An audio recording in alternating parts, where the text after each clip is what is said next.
I was left behind at my own wedding. She found someone better, my best man smirked as he delivered. The sun was supposed to shine that day. The weather app even gave it 5 little stars. But as I stood there at the altar, hands clammy and heart hammering against my ribs like a warning I refused to hear, the sky grew overcast. An omen. I should have known. Everything was perfect, or at least it was meant to be. White roses lined the aisle. Guests turned in anticipation. My mother wept softly beside my father. The music swelled as the church doors opened. And then, nothing. No bride. No footsteps on the aisle runner. Just silence. A suffocating, merciless silence. I looked to my best man, Connor, my childhood friend, my college roommate, my best friend since the 2nd grade. He gave me a shrug, casual, smug even. His lips twitched. Not with sympathy. With amusement. Something in my gut twisted. Minutes passed. Whispers rippled through the pews. Then the priest cleared his throat. My phone buzzed in my pocket. One message. From her. I'm sorry, Evan. I can't do this. I've found someone else. Someone who makes me feel seen. You deserve the truth. My knees weakened. I felt the oxygen drain from the room. But what shattered me wasn't the message, not really. It was what Connor did next. He stepped forward, slowly, with all the poise of someone who had rehearsed this moment in his mind 1,000 times. He took the phone from my hand gently, like he was doing me a favor. Then he leaned in, and in a voice low enough only I could hear, he said, "She found someone better, Evan. And she didn't have to look far." He smirked. It took me a second to understand. Then I saw it, the barely visible lipstick smudge on his collar. The same shade Lila always wore. His cologne. Her favorite brand. The betrayal hit harder than the heartbreak. My best man. My best friend. They'd left together. And all I had left was a bouquet dropped at the altar and 100 eyes watching me crumble. Would you like a continuation or a version from another point of view, e.g., Lila's or Connor's? You said. Continue. ChatGPT said. Absolutely, here's the continuation of the story, diving deeper into Evan's emotional collapse and what happens next. Part 2. The aftermath. The guests were still seated, frozen in confusion and discomfort. A few had started whispering, others avoided my eyes altogether. The priest gave me a sympathetic nod and quietly stepped away. My mother stood, her face pale, lips trembling, unsure whether to run to me or pretend everything was okay. I just stood there. Hollow. Humiliated. Connor was gone. Slipped out the back before anyone could ask questions. Of course he did. He knew the moment would collapse in on me, and he didn't want to be there when it did. I should have seen it coming. There were signs. Lila laughing a little too hard at his jokes. Their accidental run-ins. The way they always seemed to be in on some private joke. And me. I trusted them both. I called it love. I called it loyalty. I called it my wedding day. I walked out of the church before anyone could stop me. The sky had finally opened up, and rain fell hard, soaking through my suit. I didn't care. I let it wash over me, let it blur the edges of the world. I welcomed it. It wasn't until I reached my car that the dam finally broke. I screamed. Not cried, screamed. Guttural. Unfiltered. Rage and grief braided together into a sound that startled even me.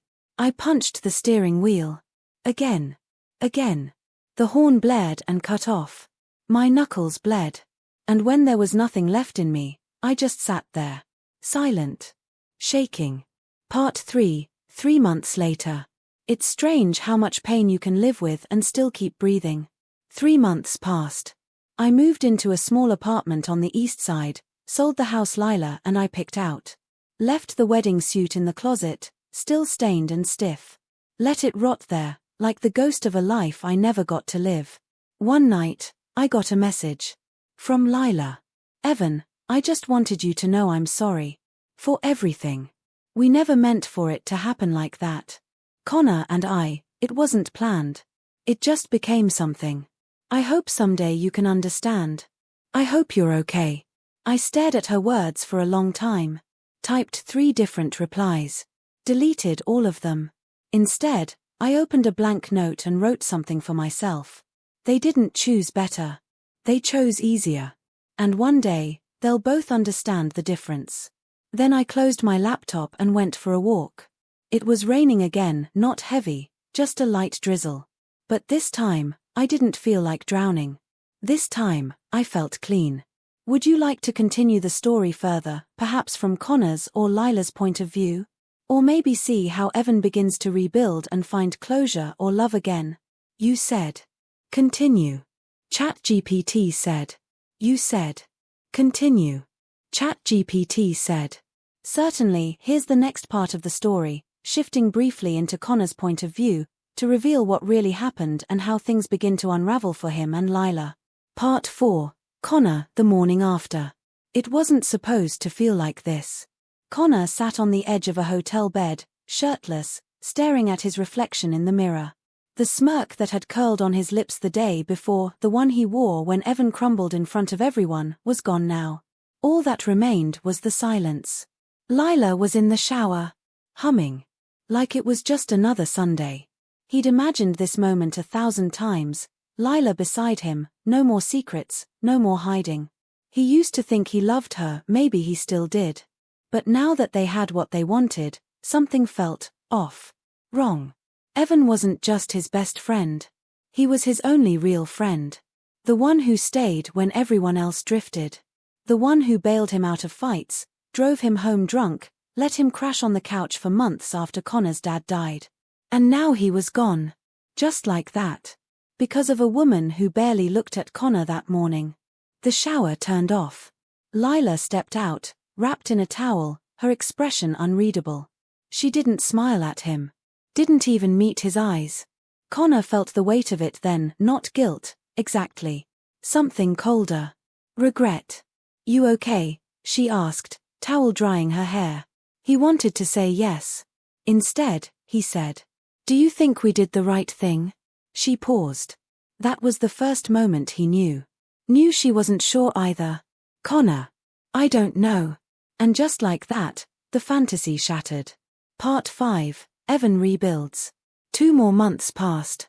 Evan had found a rhythm in solitude. Work, gym, quiet meals. Therapy helped. Journaling, too. But it wasn't peace he was after, not yet. It was understanding. Closure. One day, while picking up coffee at a local shop, he bumped into someone. Literally. Whoa, sorry, she laughed, her drink nearly spilling. She was wearing a hoodie, headphones, and a pair of paint-stained jeans. No, my fault, Evan said, stepping back. She smiled. It wasn't the kind of smile that tried to mean something. It was effortless. Free. She didn't recognize him, that was new. A gift, even. They struck up a conversation. Her name was Rain, an artist. Moved to the city last year. Evan found himself laughing. Genuinely. For the first time in months. She handed him her card. Rain Morgan, acrylics, abstracts, and accidents. I paint on instinct, she said, but it usually works out better than weddings.